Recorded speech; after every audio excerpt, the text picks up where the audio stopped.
AEW Grand Slam Australia is shaping up to be a pretty solid show, and these are my predictions. First, we got MJF defending the AEW World title against Brody King.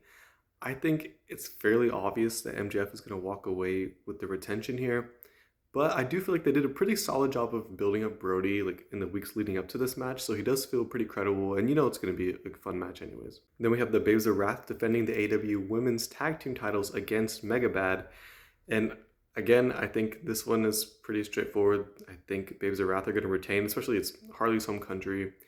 The crowd really loves the tag team. Personally, I'm a fan of Megabad, so if they did happen to win the titles, I wouldn't be upset about it. Then, of course, we got the hometown boy, Kyle Fletcher, defending the TNT title against Mark Briscoe in a ladder match. Is this match going to be absolutely bonkers, insane, crazy? Yeah. Am I kind of ready for this feud to be over? Yeah. I feel like Kyle's going to walk away with the victory here. It's his hometown, and he literally just won the belt like a few days ago, so I think it'd be really strange if he lost it here. And then we've got Orange Cassidy and Tony Storm versus Marina Shafir and Wheeler Yuta of the Death Riders, where the person who's pinned or submitted will have to shave their head. Honestly, this should be like a pretty entertaining, fun match.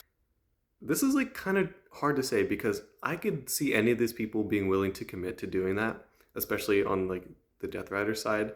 But I think I'm going to have to say Wheeler is going to get pinned here and he'll have to shave his head.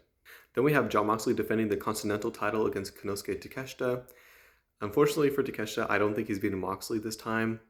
But I do hope that after this match, maybe he'll be able to, continue this feud with Okada. Maybe he'll finally officially leave the Don Callis family. Or hey, maybe this is his next step up to get to the world title picture. Fingers crossed, please. And speaking of the world title picture, we have Andrade versus Hangman Adam Page, where the winner would be the number one contender for the AEW world title.